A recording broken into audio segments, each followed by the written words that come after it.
Этот город по плотности населения уступает только Токио и Сеулу. Именно тут сплелись несколько культур и эпох. История индейских народов и испанских завоевателей. Здесь можно любоваться архитектурными памятниками, которым 1000 лет, и новинками в архитектуре. Вы на канале Ян Буян, и я приехала в Мехико. И сегодня мы попадем на главный мексиканский праздник. Я думаю, вы догадались, о чем речь.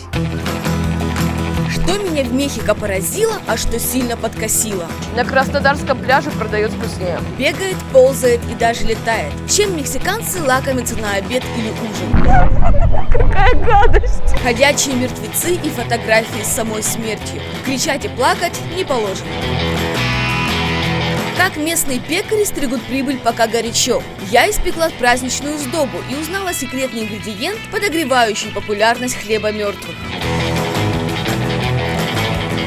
И да, этот выпуск будет точно антистрессовый. Если ты зол, можно оторваться.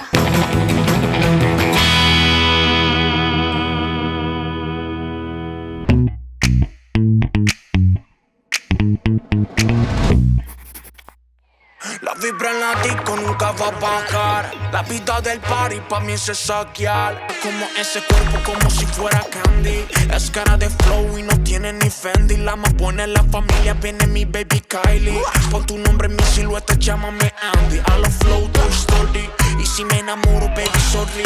No es de... Ну что, встречаем мексиканская столица русских гостей. Город, куда добраться, а это около 60 тысяч рублей из Москвы и обратно, дороже, чем отдохнуть. Зато цены здесь сразу говорят. Даже экономному туристу это по карману.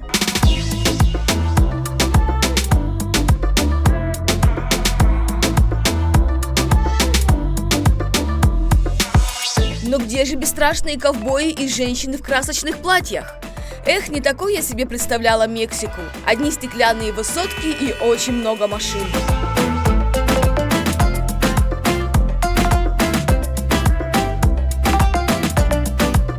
А дело все в том, что до исторических мест нужно просто доехать. И здесь, в отличие от, например, соседнего Лос-Анджелеса, очень удобно передвигаться на общественном транспорте. На метро можно доехать куда угодно. Стоит 5 песо. И за такую сумму тебе и вагон чистый, и поезд новый. Некоторые поезда на шинном ходу, то есть за резиновыми колесами, обычные железные. Почему сделано именно так, непонятно.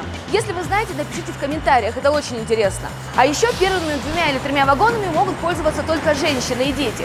Это сделано для того, чтобы шаловливые мексиканцы не приставали к женщинам.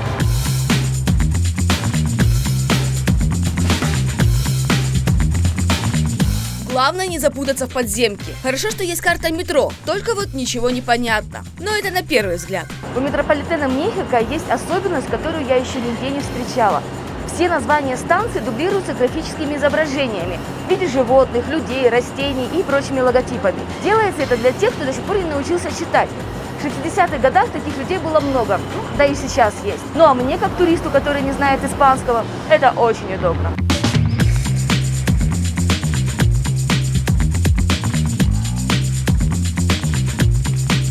Кстати, по карте метро в любую часть города можно добраться на так называемом метробусе. Смотрите, какой у него высокий пол. Просто так не залезешь. А пол высокий, потому что метробусы подъезжают к специальным остановкам, которые похожи на платформу метро. Плюс в том, что у него есть выделенная линия, поэтому он никогда не стоит в пробках. А для Мехико-Сити это очень важно. Проезд немного дороже, но едет он по выделенной полосе, минуя все пробки. Приобретая транспортную карточку, вы можете пользоваться метро, метробусами, ну и, в принципе, любым городским транспортом, включая велосипеды.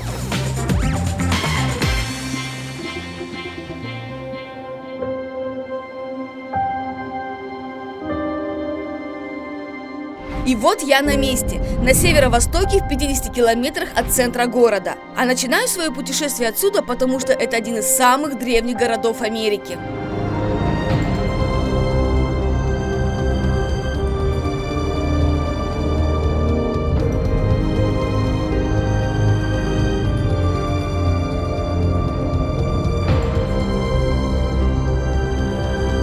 Да, эти пирамиды действительно завораживают своим величием и тысячелетней историей.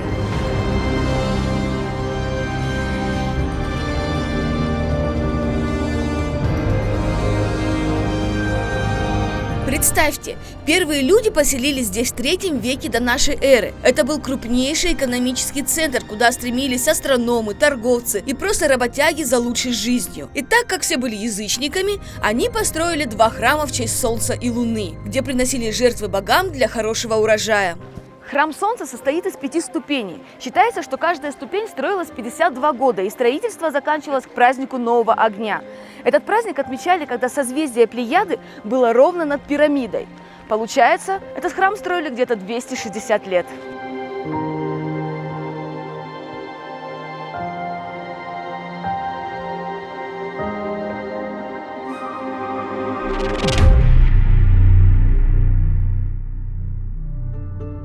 Что стало причиной гибели города, неизвестно. Ученые предполагают, всему виной извержение вулканов и землетрясения. Руины много столетий спустя нашли индейцы-ацтеки и назвали это место Теотиокан.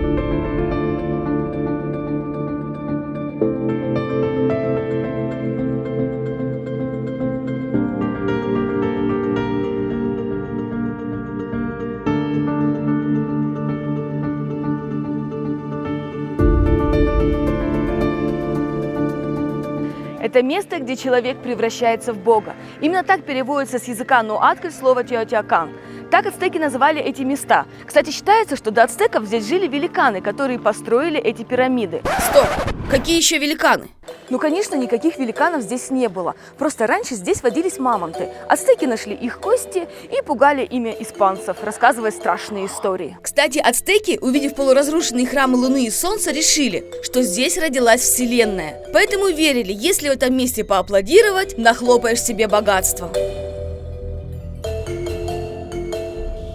Здесь есть удивительный звуковой эффект. Если встать напротив пирамиды и хлопать в ладоши, то можно услышать, как кричит птица Кецаль.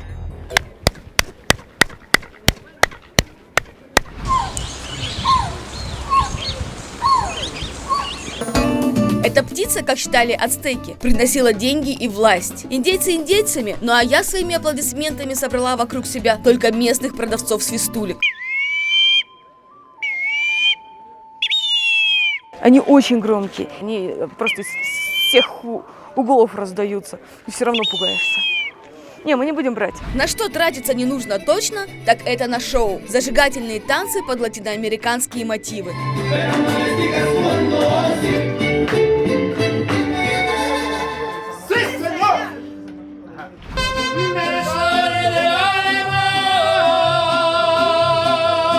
Песни с надрывом под гитару о любви, которые поют у местных ресторанов артисты, привлекая туристов. Не зря же мексиканцев считают одной из самых музыкальных народов мира. А пошло это, кстати, от тех же индейцев, которые пели и танцевали в угоду богам.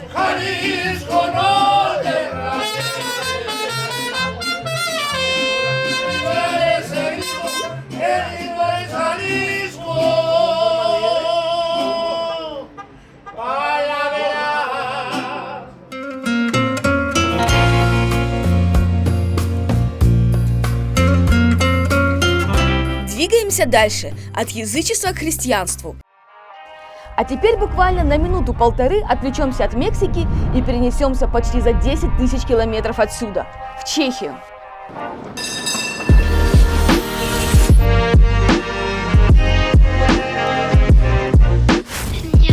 Даже на съемках я изучаю новые направления, куда бы отправиться.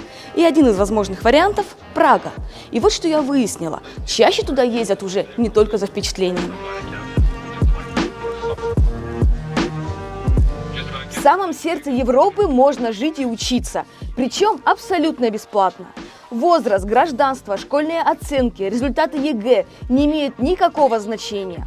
Все, что нужно, знать чешский на уровне B2 и успешно сдать вступительные экзамены в ВУЗ. А изучать язык и готовиться к испытаниям в высшие учебные заведения Чехии поможет GoStudy. Школа, которая занимается этим уже более 20 лет, и на ее счету тысячи благодарных выпускников. В GoStudy обучают по специальным программам в зависимости от направления, которое выбрал будущий абитуриент. На всех этапах учеников поддерживает команда кураторов. Они и с визой помогут. Обучение проходит в Праге или Брно. Курс длится год, и за это время для учеников организуют множество мероприятий, в том числе путешествия по Европе. Окончив курс, учащиеся сдают госэкзамен по чешскому языку, получают сертификат и поступают в высшие учебные заведения Чехии. Повторюсь, бесплатно.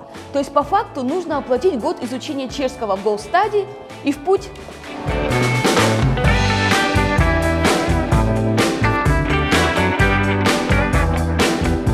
По-моему, это великолепная возможность получить европейское образование, а с ним и отличную работу с высокой зарплатой.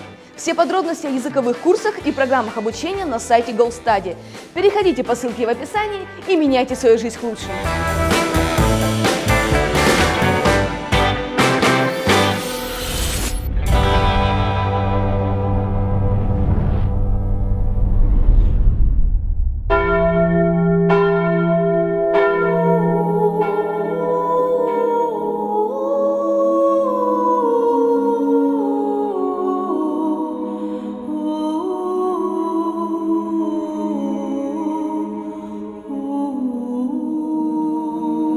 Это, пожалуй, главная святыня для всех латиноамериканцев – Римско-католическая церковь Божьей Матери, которая приходит миллионы паломников за исцелением.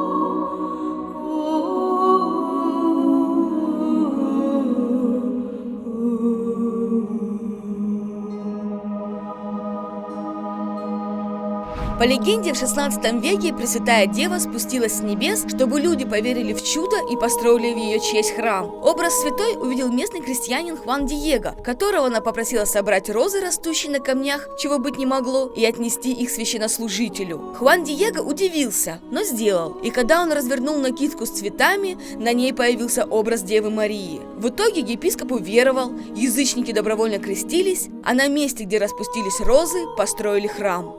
Конечно, это красивая легенда, и, скорее всего, она была придумана самими испанцами, чтобы стимулировать индейцев принимать католичество.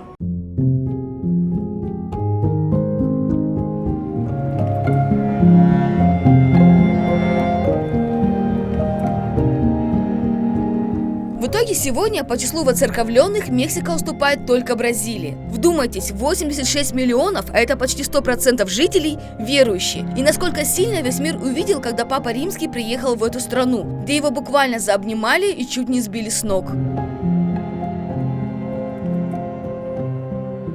Глава католической церкви рассердился, но верующих это не смутило, и с каждым годом прихожан здесь становится все больше. Вы представляете, это второй по посещаемости католический храм в мире, после Ватикана. А когда приезжает Папа Римский, он проводит проповеди именно с этого балкона. Обычных людей туда, конечно, не пускают, но думаю, что с него открывается лучший вид на соседний парк, где гулять можно и нужно. И именно здесь, среди небольших водопадов, утопающих в зелени, прожужжала моя мечта. Вы знаете, я только что здесь видела колибри, и говорят, что в Мехико их очень много.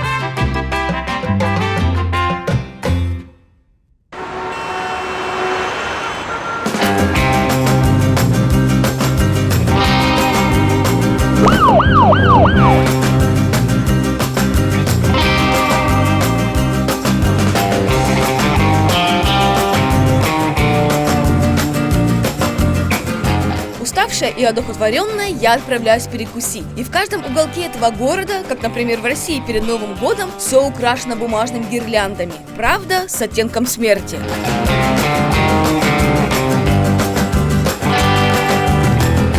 А улицы переполнены людьми в красочных костюмах. Здесь тебе безумный шляпник, который встретился с черной королевой, клоун-убийца со своей жертвой, и все кружатся в танце с латиноамериканским азартом. Ноги сами идут в пляс.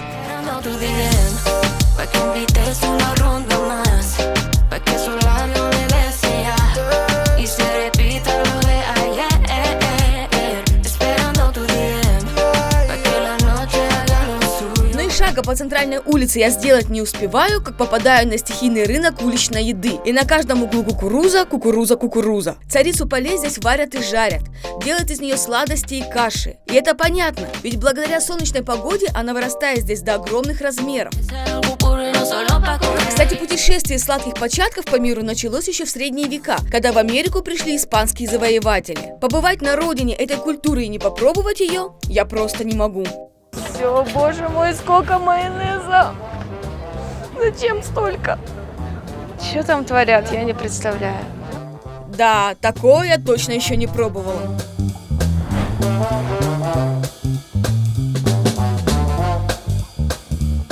Кукуруза переросток. Ладно, будем пробовать. На Краснодарском пляже продают вкуснее. Но очень твердая и невкусная. Но может я просто не знаю места? Знакомьтесь, это Хакоба. Хакоба живет в Мехико и расскажет мне о мексиканской еде. Что вы больше всего любите? Яна, buenas noches.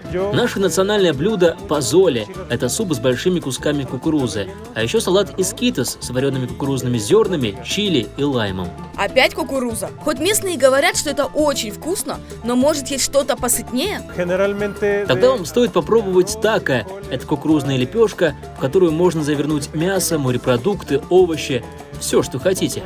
Другое дело. Хакоба ведет меня в популярный ресторан на улице, а в Мехико таких очень много, где едят только местные. Вкусно пахнет. А вокруг что-то варится, кипит, и все такое странное и необычное. Запоминайте, лепешку рисовую обжарить с двух сторон, положить рис, мясо, овощи, нарезать крупно лук, очень много лука, полить острым соусом и лаймом. sí, a todo. Здесь часто едят студенты, потому что вкусно и дешево. Насчет вкусно пока не знаю, но одно тако, которым, кстати, и наесться можно, стоит как доширак. Вот так вот у нас есть студенты доширак едят, а здесь тако. Тако готово. Лепешку нужно свернуть особым образом и... У меня все падает. Con las dos manos. Держи тако одной рукой и откусывай. Вот так. Наверное, это очень неаппетитно выглядит. У меня нет практики есть тако. Все течет, такой сочный и острый. Эх, не быть мне латиноамериканкой. Сюда бы сейчас борща.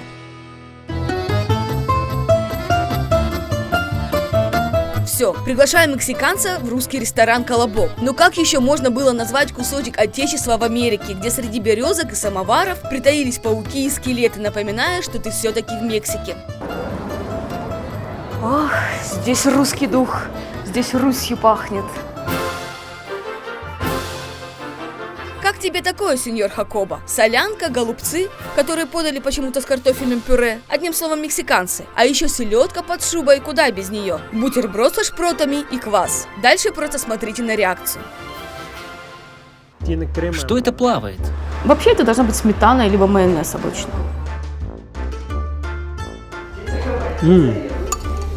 Muy rica, Нравится? muy rica, ¿sí? Sí, sí, sí. Ahora probaré buterbrot. Бутерброд, правильно. Sí.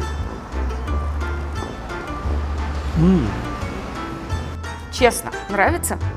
Tiene un sabor amargo. Специфический вкус, с горчинкой. Мне нравится.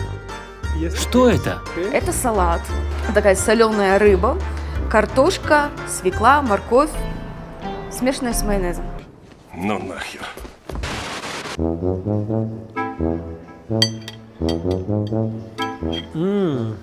Серьезно? Тебе нравится шуба? Sí, muy buena. Обычно она никому не нравится. Странно выглядит, мне точно нужно это пробовать. Это мясо, смешанное с рисом и завернутое в капустный лист. Тоже нравится? Sí, Серьезно? sí, sí, sí. Probemos el Пробуем квас. Квас? Странное название, и он мутный. Квас – это хлебный напиток, забродивший такой. Пробуй. Lo probaré.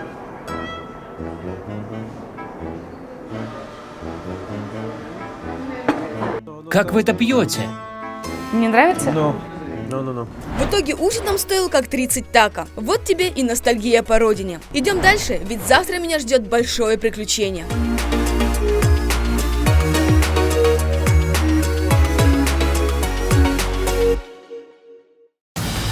Осторожно, обед убегает. Правда ли в Мексике это едят?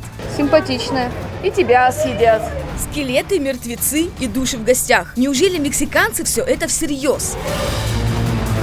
Страшно дорогие. Как на празднике мертвых наживаются местные предприниматели. И причем здесь голливудские режиссеры?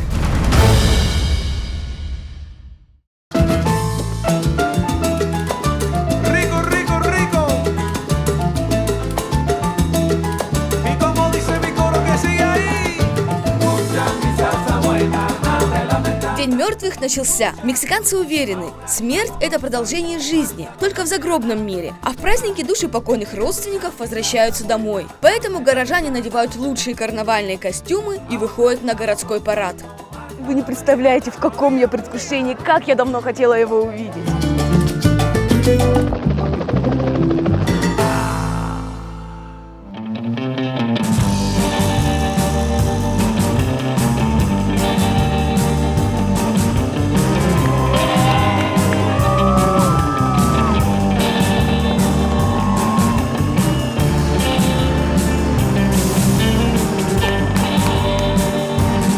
Кстати, День мертвых отмечали еще в языческие времена ацтеков. Но раньше это выглядело скорее как костюмированное хаотичное гуляние и ритуальные обряды на кладбищах, которые в начале прошлого века стали терять популярность. Но 6 лет назад, когда на экраны вышел фильм про очередную миссию секретного агента Джеймса Бонда в Мехико, авторы боевика придумали шествие в смертельно ярких костюмах. Для съемок даже пригласили 1500 местных статистов.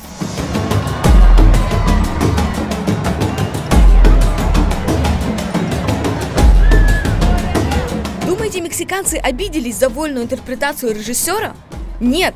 Местные власти быстро почуяли выгоду и повторили шоу на следующий же год. Реклама с голливудским размахом сработала. Теперь на парад приезжают 1000 туристов, пополняющих городской бюджет. Приходят за несколько часов до начала и успевают обессилить от местной жары, присев на асфальт. Жара стоит невообразимая, хотя сегодня 31 октября. Кому-то места не хватает, но есть же деревья. И народу просто жесть. Мы, чтобы занять более-менее нормальные места, пришли за 2 часа до начала карнавала. Сзади нас там еще тоже куча людей.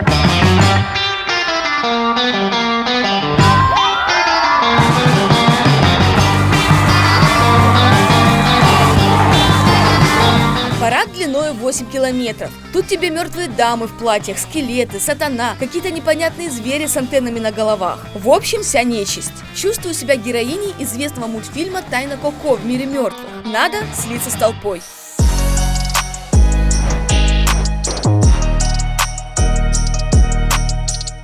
Теперь полный порядок. В таком виде не стыдно и в гости идти.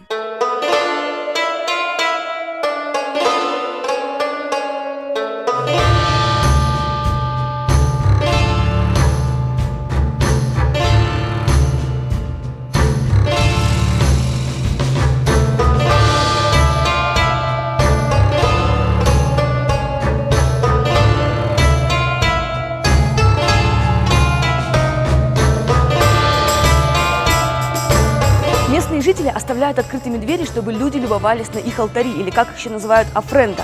Сейчас пойдемте посмотрим поближе. Ола!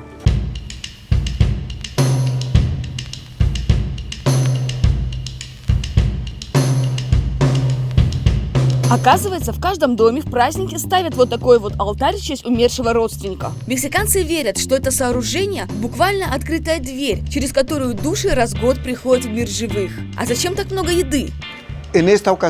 Мы празднуем прибытие наших близких, которые покинули нас. Сегодня они приходят к нам в гости, а когда мы ждем гостей, мы их угощаем после дороги. Поэтому выкладываем для взрослых свежие фрукты и блюда, которые они больше всего любили при жизни. Игрушки и сладости для детей. Ведь именно это больше всего нравится малышам, не правда ли? И еще всех угощаем особенным хлебом круглой формы. А ведь и правда, почти на каждом алтаре лежит выпечка, которую здесь называют хлебом мертвых. Рассказать, почему с праздничными булочками связаны страдания красивых девушек, мне пообещал местный пекарь. И согласился раскрыть секретные ингредиенты. Ловите рецепт. Муку пшеничную перемешать с кукурузной пополам, разбить десяток яиц и добавить пару килограммов сливочного масла. А что с маслом-то делать? Что мне? О, вот, это профессионал. А еще засыпать сахаром с горочкой. Сколько здесь сахара? Какой же это сахар сплошной, а? Затем тесто хорошенько взбить руками. А как вы хотели? Изюм и орехи добавить на любителя. Так, такой тяжелый. Все надо мной смеются. Сейчас наготовлю. Завтра будет кому-то вкусно. Trouble. Problem. Шутки шутками, но украшая сдобу костями, пекарь поделился, что раньше язычники в праздничный день убивали самых красивых девушек, а их сердца подносили богам. Но как только жертвоприношения запретили, люди стали печь булочки. Поэтому название такое – хлеб мертвых. Сейчас, конечно, его подносят не богам, а продают. И вот такие они красивые получаются. Точно. Muchas gracias. И сметают румяную сдобу, как горячие пирожки, и туристы, и местные. Также уютно себя, кажется, чувствуют на этом празднике мертвых и цветочные лавочники, у которых один бутон бархатцев стоит как полшляпы или браслет на рынке. А все потому, что для мексиканцев сегодня это не просто красивое растение, и продавцы это знают. Бархатцы являются неотъемлемой частью Дня мертвых. Считается, что они освещают дорогу из мира мертвых в мир живых.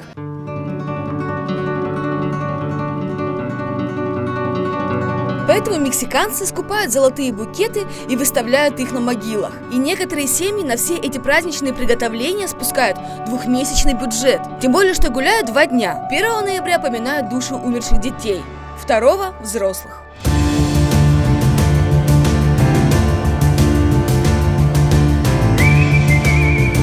Современные мексиканцы в День мертвых приходят на кладбище, зажигают свечи, украшают могилы и веселятся.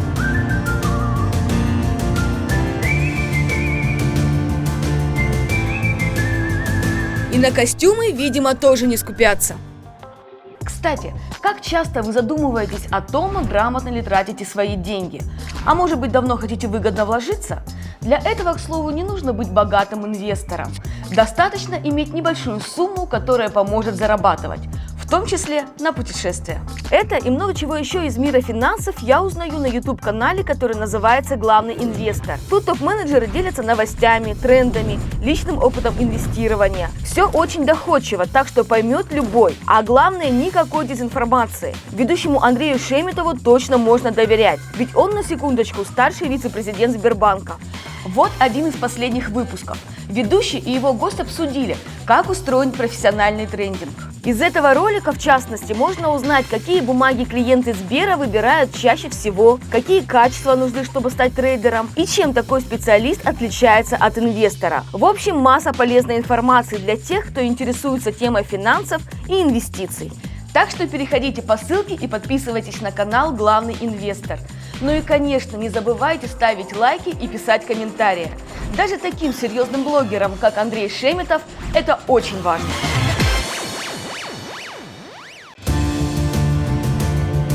Вот, например, то, что может ввести в ступор любого. Ребенок в костюме мертвеца в гробу. Но для мексиканцев, оказывается, подарить то, в чем обычно хоронят, и пожелать, например, долгих лет жизни – традиция. Или как вам такое? Громкое гуляние с живой музыкой и фастфудом прямо на кладбище.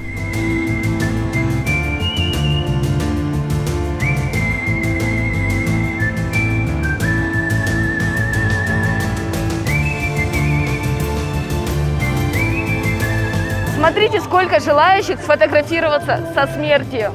Ну или сфотографироваться на могилке. Тоже довольно-таки большая очередь.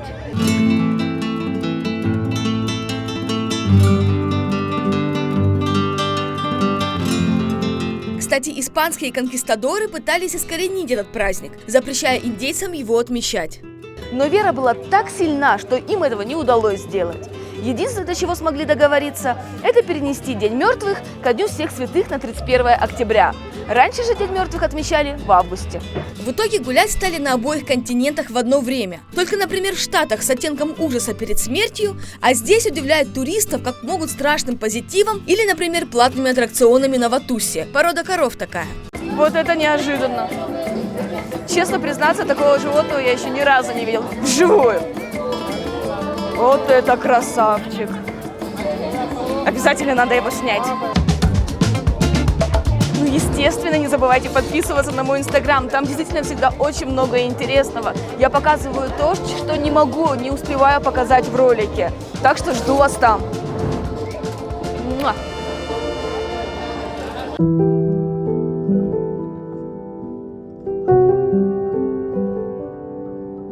кажется, что здесь на кладбище, среди могил и надгробий царит веселье. Но за всеми этими улыбками все же скрывается большое горе и боль потери близких. Этим, кстати, со мной поделились и местные жители. Туристы говорят, что мы, мол, смеемся над смертью. Но это не так. Мы понимаем, что смерть придет за каждым из нас, поэтому уважаем ее. И в душе мы всегда скорбим и оплакиваем наших близких.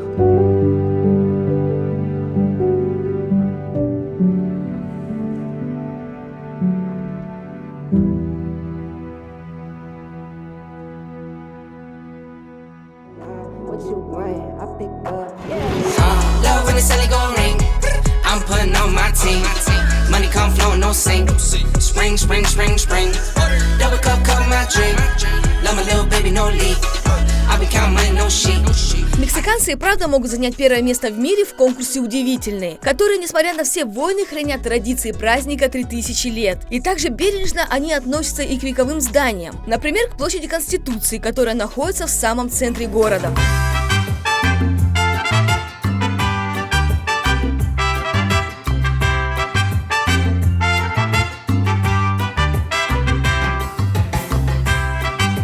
Площадь Конституции или Сокола самая большая в Латинской Америке и одна из самых крупных в мире. Более 46 тысяч квадратных метров. Это почти 2 наших красных площади в Москве.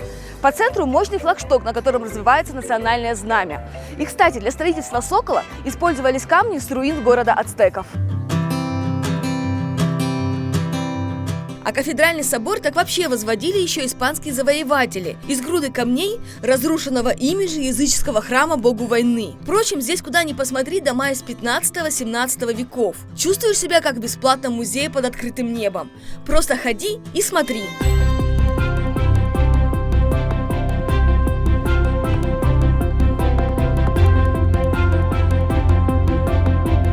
Архитектура Мехико-Сити заставляет в себя влюбиться. Это, конечно, Испания, местами даже напоминает Италию, но все равно присутствует какой-то свой мексиканский дух. Все потому, что город начали строить индейцы, только вдумайтесь, 700 лет назад. И интересно то, что страна моложе столицы на 5 столетий. Хотите, я попробую вас удивить? Ответьте на вопрос, какое официальное название у страны, в которой я сейчас нахожусь?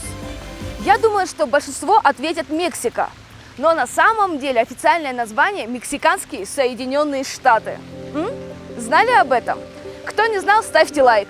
Ну а кто знал, поставьте лайк этому Давиду. Он великолепен. А орел на кактусе со змеей в клюве, который гордо восседает на флаге Мексики, скажу я вам, появился тоже не просто так. Почти 3 столетия ацтеки скитались по Северной Америке в поисках территории, где можно было обосноваться. Сложность заключалась в том, что, согласно легенде, бог солнца и войны указал индейцам, их город должен быть там, где ацтеки найдут сидящего на кактусе орла со змеей в клюве. И именно тут они увидели эту картину. К слову, орел на кактусе со змеей в клюве изображен на современном флаге Мексики.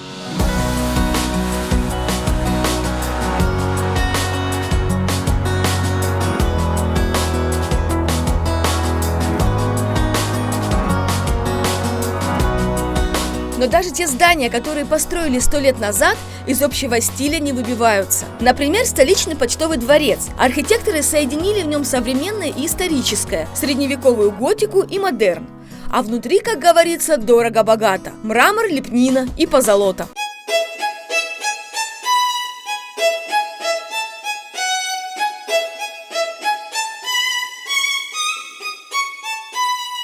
Hello, do you have stamps? Gracias. Есть у меня одна традиция, я отправляю всегда себе открытки с новых мест, городов и стран. И, естественно, я не могу обойти Мехико стороной, тем более в таком почтовом дворце.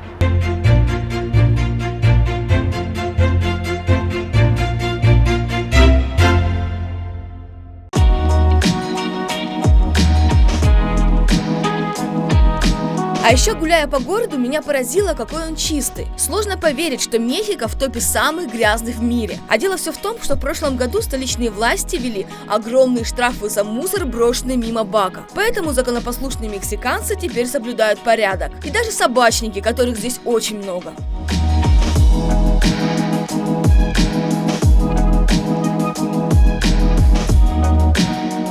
Мексико-Сити очень любят собак. Мне кажется, они здесь есть у каждого. Поэтому неудивительно, что на улице есть специализированные киоски.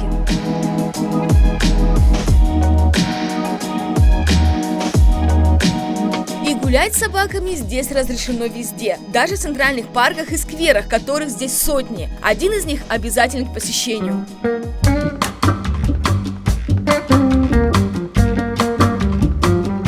Вот он, отголосок моей родины в Мексике. Я сейчас нахожусь в саду, который носит имя великого русского поэта Александра Сергеевича Пушкина. В центре его бюст. Вы спросите, как он здесь оказался? Все очень просто.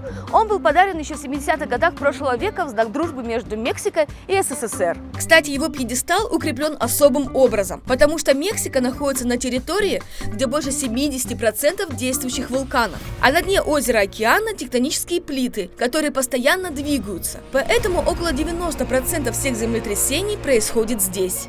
Примерно за минуту до землетрясения звучит сирена, и люди должны успеть выскочить на улицу и собраться вот на таких вот безопасных, специально обозначенных зонах. Смотрите, как все организовано. Даже написаны этажи, чтобы люди, выбегая, вставали в ряд и не создавалась паника. И одно из самых мощных землетрясений попало в объектив любительских камер 4 года назад. На камерах видно, как сильно качаются высотки. Обрушились тогда десятки зданий, поэтому многие остались без крыши над головой.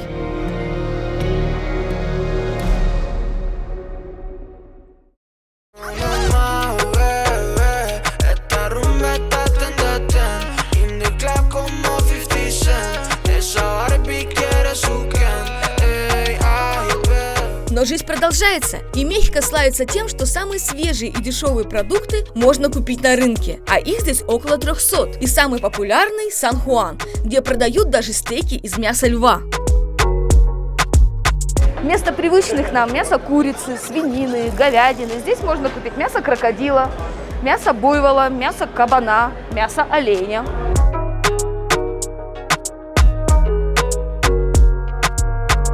Но экзотику чаще всего покупают туристы. Местные все же выбирают меню попроще, потому что здесь растет очень много овощей и фруктов, которые чаще всего и попадают к ним на тарелки.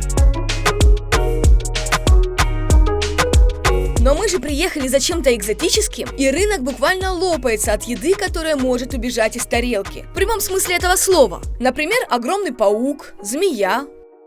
Симпатичная. И тебя съедят. Или живой таракан. Какая гадость! Ой, снимите с меня его! В Мексике больше 500 видов насекомых. И да, местные жители все это едят. А все потому, что до прихода испанцев индейцы домашний скот не держали. А насекомые – это сплошные протеины. Поэтому здесь закуска из клопов и скорпионов – дело привычное. Но я к этому была явно не готова. Я еще сегодня ничего не ела. Ладно, пусть будет по жести. Давайте клопа-вонючку.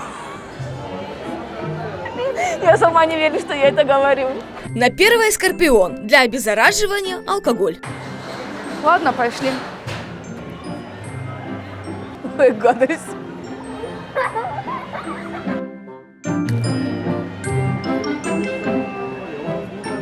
На вкус как чипсы.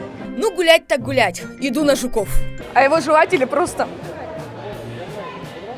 Он же безвкусный. А, вот что-то сейчас появляется. Такого немножечко тухленького, залежавшегося. А на закуску съем муравья и кузнечика. Тем более, что на вкус они одинаковые. Кисловатенькие чуть-чуть. Чем-то даже семечки напоминает. А крошку бы, вот по ней я соскучилась. И если раньше для индейцев ползучий и прыгающий обед не стоил ничего, то сегодня тарелка со всем этим удовольствием округляется до 700 рублей. Все, после такого обеда нужно срочно проветриться.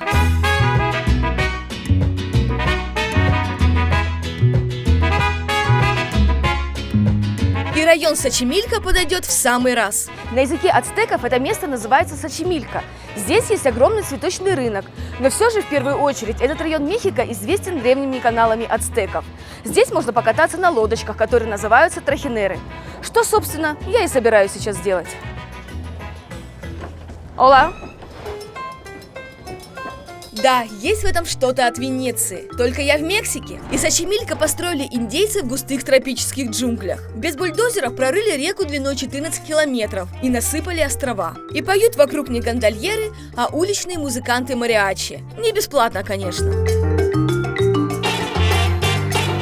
Чтобы на Трахинеро не было скучно, можно позвать мариачи, чтобы они составили тебе компанию.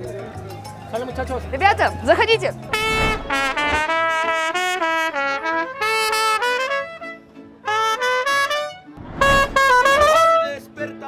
La mañana quiere cantar su alegría a mi tierra mexicana, junto a sus volcanes, a sus praderas y flores que son como talismanes del amor de mis amores. México lindo y querido. Но что самое прикольное, это то, что ты не делишь лодку ни с кем, не набиваются, допустим, много незнакомых тебе людей, а просто с компанией, с семьей ты проводишь вот так вот время, устраиваешь пикники. Возможно, мне кажется, даже здесь день рождения можно отметить. Я бы, вот, если честно, бы отметила.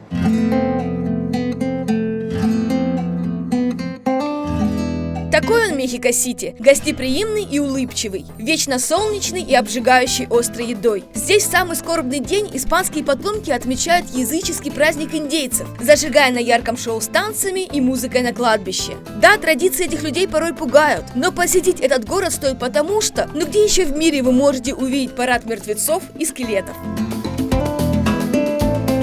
Когда я ехала в Мексику, я знала, что она меня поразит шумным весельем, яркими красками и горячим темпераментом. Но эта страна сумела превзойти мои ожидания. Наряду с весельем здесь живет тысячелетняя мудрость почти стертых с лица земли цивилизаций. Рядом с яркими красками живет тишина созерцания. Я рада, что мое путешествие по Мексике продолжается. Это был канал Ян Буян. Ставьте лайки, пишите комментарии, подписывайтесь на канал. Скоро увидимся!